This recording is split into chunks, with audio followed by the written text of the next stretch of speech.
Hi everybody, welcome back to the Beats and Bobbins video tutorial series. If you're joining for the first time, my name is Evan Roth. Professionally, I'm a visual artist. I make photography, I make media art, paintings, installation, video work, but this is a tutorial series where I'm focusing on the things that I do for fun in the studio after hours, primarily sewing related projects and music related projects.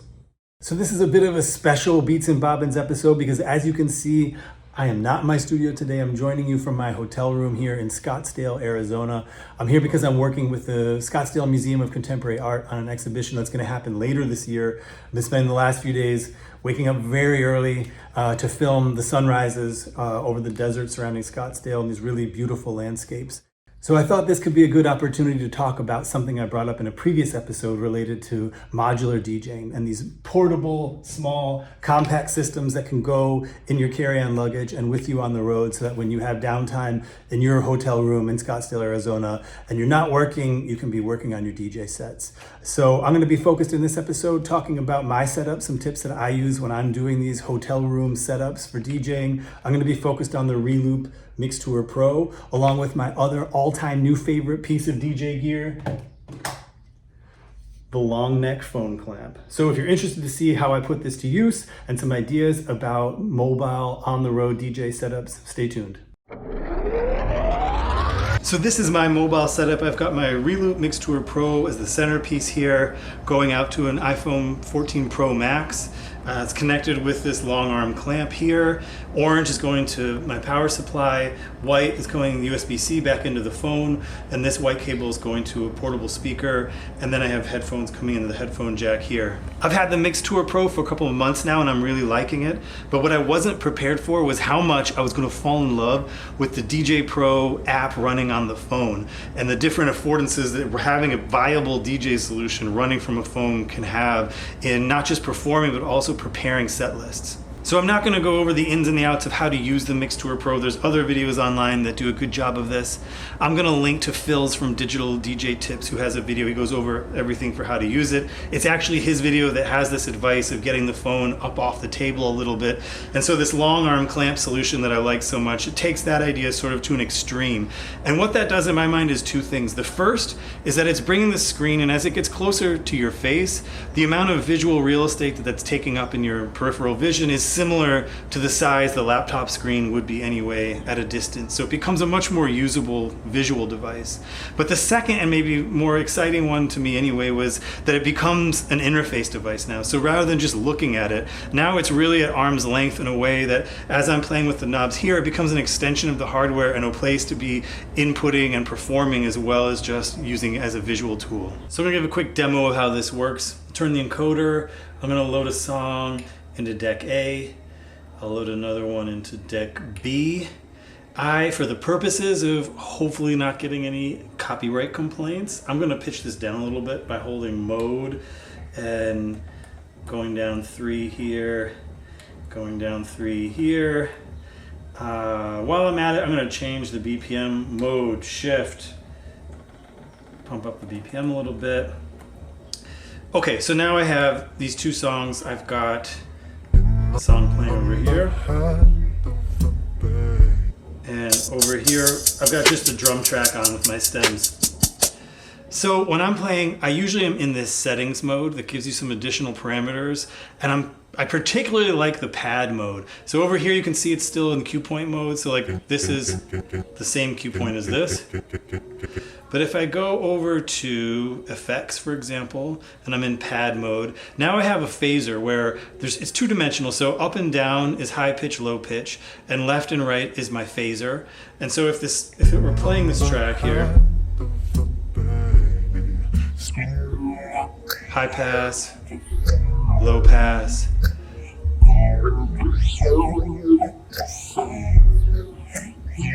so it's to me a much more kind of intuitive and more fun way to be applying a phaser than be trying to do those two knobs at the same time. So similarly, if we're in this kind of loop mode and we have pad enabled, it's also high pitch and low pitch, but then this breaks up the loop. So one is a full beat, half beat, up to 16th. And so with these two pad modes enabled, you can kind of be having 4 different variables you're controlling just with 2 thumbs at the same time. So I'm going to start this playing here. Got my sync on.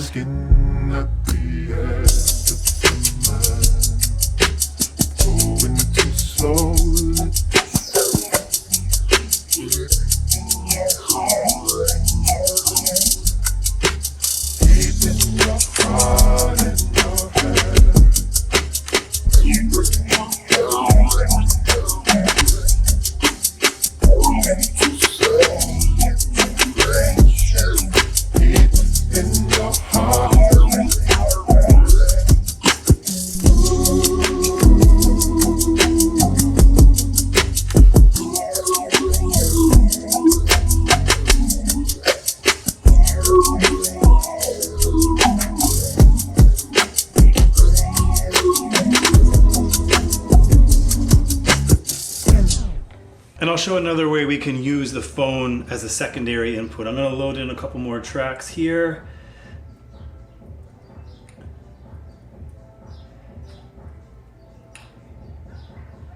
I'm going to go through the same process here. I'm going to go ahead and pitch these both down a couple. And I'm going to change the BPM. So I'm going to change this from Q to pitch Q, which instead of 8 Q points now has 1 that just marches up and down sequentially. On deck B, I've got just the drum track on this one.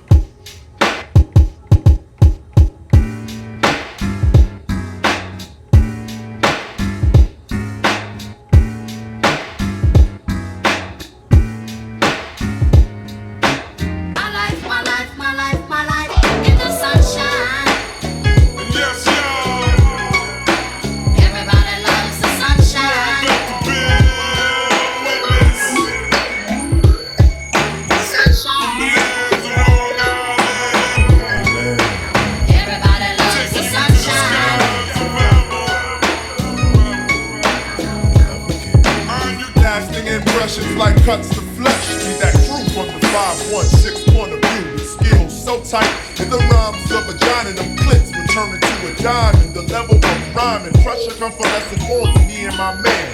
And we go back like life created from specks of sand, and there's money to be made just from taking the home. Only brothers who rhyme, easy bounce and catch balls. Plug one with them rhymes, making your heart stall like the girls in their room when they man calls. It ain't nothing. And to just give one last example of how these 2 components can work in tandem, I'm going to load in 2 more tracks. I want the A track to be just the vocals, the B track to be everything but the vocals. I'm going to put this into pitch Q mode. Bitch, who? Bitch, who? Step up in this bitch, I look too fly. Cop the Dior shit on been too fly. Took a midnight swim in my true lie. Hating bitches. I showed the bitch my pen, then I schooled her. Shot a essay, them in my true life. Walked in the thing, don't try to clean, don't you supreme, that's why I'm cool. Freaking on, creepy, roll, rat bitch. Creeping on me, speaking on me, sleeping on me, match. Now I got some hands to burn and bars to bend them back. Time to wake them up, cause they been sleeping on the track list. Body so attractive, she been giving catfish. Lock them up, the saints is giving actress, gangsters giving actress, and all these fake activists leave me bewildered, relax a bit. So I'm really enjoying getting to know Algoriddim DJay Pro software. This has been the biggest surprise takeaway from experimenting with this mobile setup so far. I do recommend trying out these long neck phone mounts. I think one, getting the phone close enough where it becomes an actual usable visual real estate for the DJing software, and then 2, also being an interface device. This is something that makes it paired with the hardware really interesting to experiment with. But all that being said, really the most exciting thing to me about having reliable DJ software on the phone is that you can do this anywhere. I mean, I was doing track prep during takeoff on the flight. I do it at the gym. I'm on the step machine literally putting in cue points. And so that when I finally get dedicated time to do DJing in the studio or to be playing, I can actually be playing. I don't have to spend, in the past, what would have been probably 50% of my time making beat grids in Tractor. All that's kind of gone now. DJay Pro is so good at beat detection that I maybe have to set a downbeat, but that's about it. So I think about this as convenience hacking. Like, I'm trying to invert my relationship with technological conveniences so they can work for me instead of against me, to help me do things I actually want to do, instead of putting me in a position where I am the product, as they say. And how this connects to my DJ practice is that now when I find myself at the grocery store, riding the metro, in these places where I would commonly reach for my phone and scrolling through Instagram or reading the news or doing these things that I know is just going to make me feel worse 10 minutes later, instead I can replace that with setting some cue points, setting some downbeats, doing some playlist management. And this has really changed my workflow, and it's made it so that when I get my dedicated time back with my equipment and with my DJing, I can really focus more on song selection and practicing. And to me, this is one of the most exciting tech changes in the DJ space since stems, and Algoriddim DJay Pro is really the only player in that space at the moment. So all that being said, I do have some thoughts on how this platform could be improved.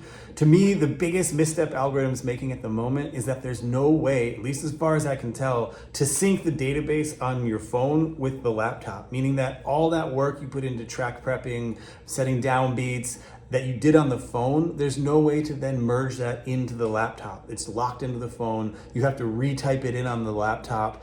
And this is a big missing piece of that convenience hacking puzzle to me. And I wish Algoriddim, we don't need any more crossfader effects. I would put all my effort into getting this sync thing solved, and then really this would be the only platform that has anything close to that. And I think more DJs would jump ship, like a lot of us are, over to Algoriddim. Two more smaller suggestions I'd love to see implemented in Algoriddim DJay Pro on the phone is, number one, the ability to make comments. I know this exists in the desktop version. I know the screen is super small. It's probably hard to implement, but I rely heavily on comments when I'm making my playlist and performing. And I need comments in there if I'm going to really be using this as a performance device. Number two, as a Tractor user, Tractor got stems very late in the game. So a lot of us Tractor users started using secondary pieces of software to do the stem separation. And that's a workflow that I really prefer than real-time stems. So I would love to be able to use third-party stem separation, like shout out Nuo Stems. Nuo Stems, I love this software. It does batch processing. It allows you, for example, what I do is I say, I don't care how long it takes you to process this. I want the highest possible stem separation audio quality. I'll give it 100 songs, let it render overnight. And the audio quality on the stem separation on Nuo Stems is incredible. I know DJay Pro, a lot of people say the audio quality on these stems are better than most of the big players in the game, like Record Brox and like Serato. But compared to Nuo Stems, I'm used to the way that sounds, and to me, those stems are the best stems I've ever heard. So I don't see why I shouldn't be able to just take those separated stem files. They're in stem.mp4 format, which is an open format that Tractor pioneered a decade ago. I wish I could take those files and just play them in Algoriddim Pro and have Algoriddim recognize them as stem files. Right now, it'll play them, but it treats them just like any other audio file, and it does its own real-time stem separation. So for those of us that really want super high audio quality and would rather sacrifice the real-time processing, which DJay Pro does better than anybody else right now, but I would love that ability to be able to have it play pre-rendered stem files. So lastly, I just wanted to go over some of my thinking, pros and cons on the Reloop Mixtour Pro. For any of you that might be thinking about picking one of these up and trying to decide if this is a good piece of equipment for you, there's not a lot of players in this space, this modular all-in-one DJ space. I reviewed the Native Instruments Z1 Mark II in a previous video. This does go, in terms of functionality, a bit further. Number one is it has an effects section. It has transport controls, play, pause, cue, sync built into it, which I think in the most recent update of Tractor Pro, they now have the ability to do more MIDI mapping with the Z1 Mark II, but this has it right out of the box. And this also has a browse encoder and the ability to load tracks into decks right from the hardware, which I love, especially if you're trying to do it on the phone. It's super annoying. I like the all metal build, and just generally, I like the ability that I can pretty much do everything that I want to do, stem separations, syncing, cue points right from the hardware. Okay, and now for the cons. The first one that surprised me is that you spend $550 on this and it does not unlock the full version of DJay Pro. It does allow you to use stems, which is kind of like a pro feature, but a lot of the other features, including the ability to like connect to external hardware and MIDI map them, does not come when you buy this. You still have to buy DJay Pro, which at $50 a year, I think is the best deal in the whole DJ industry at the moment, but still, it would have been cooler at this price point to get at least a year for free. The other thing that surprised me when I opened the box is that it does not come with a power supply. It comes only with a USB-C cable, which you then connect to your own power supply, and it needs a significant amount of power. You basically need the kind of plug you would plug into your laptop. So I think they were banking on the fact that most of us have laptop plugs that we can use, but if you don't have one of those might run you another 50 euros. So just keep that in mind. If you don't have a power supply, you're gonna need to buy one. Con number 3, I wish it was easier to change the BPM. For something so basic to DJing, to change the BPM, you have to hold down mode and shift and then hit the cue and the play button to go up and to go down. It seems like there must be an easier way to change BPM to do something so basic than a 3-button combo. And the last thing I wasn't the biggest fan of on the Mixtour Pro is the split mode. So split mode is basically how they're trying to deal with the fact that we typically need 8 pads, both for deck A and for deck B. I get why you can't fit 16 pads into something this size. And so the way they tried to get around that, which was clever, is to have these modes where I can say, okay, put all these 8 pads on deck A, or put all these 8 pads on deck B, or split them, and I get 4 on deck A and 4 on deck B. Now, I'll admit that I'm not the biggest fan of sort of layered DJ interfaces in general. So for example, almost every mid-sized, smaller controller that only has 2 real decks will give you the ability to have 4 decks total, so 2 virtual decks that are these secondary layers. And you can do that on the Mixtour Pro 2, where you, with a mode button, you can switch these decks into decks C and D. For me, I like to think I'm not an idiot, but like when I'm playing and I've got 2 decks on the top and then 2 other decks, virtual decks playing in the background, it's just, I have to use all of my brain power to keep track of like what decks are playing in what layer, and it just breaks me out of having fun and playing music. So I made the decision to just stick with 2 decks. So if I ever need a 3rd deck, like for an acapella track or something, I'd rather pre-mix in that acapella to another track so that I can then have just 2 tracks that I can manage that mix in with. So I guess I'm not the one to fall in love with split mode in the beginning anyway, but the way I use this and my advice for how to use this for people that might also not like to have to keep track of so much while they're DJing, just keep this in split mode and deal with only having 4 cue buttons on each deck. You probably only need 4 anyway. That's helped make this a lot more useful for me. The last sub-related con point to me is that some of the button clicks you need to do things will switch you out of split mode. For example, if I'm in split mode and I want to change the key, I have to hold mode and then hit pitch bend down here. But that hitting mode has now put me into deck A, so that even if I was just coming down to change the key, I've done that, and now I'm no longer in split mode, so that now when I'm going to hit Q.1 on deck B, it's going to be Q.5 on deck A, even though I didn't do anything to do with split mode. I was just trying to change the key. So those are my small kind of cons. So to sum up my review of the Reloop Mixtour Pro here, for anybody that's thinking about picking one of these up, at the end of the day, it's such a unique piece of small portable gear that if you can afford it, I would buy it again. For me, it's a little bit too fiddly with all of the button presses to do basic things like changing BPM. I tend to get lost in some of the layerings. And I think for $550, I'd still recommend what I recommended in a previous video, which is to get 2 used Tractor F1s for $100 each, and then get a simpler mixer to sit in the middle that'll be just your audio interface and basic controls like line faders and cross faders. That's the same price and it's a lot more functionality, But if you're really looking for something that does it all just in one little thing, this is, I think, the only way you can probably get all that functionality in a small space. So I do really like it. I am also eternally grateful to the Reloop Mixtour Pro for introducing me to Algoriddim DJay Pro. I'm going to continue using that. I think I'm going to make the switch from Tractor to that completely. We'll see if that sticks. At the moment, I'm working on a custom MIDI map for this device that will allow it to sit in the middle of two Tractor F1s, similar to the video I made previously on Beats and Bobbins.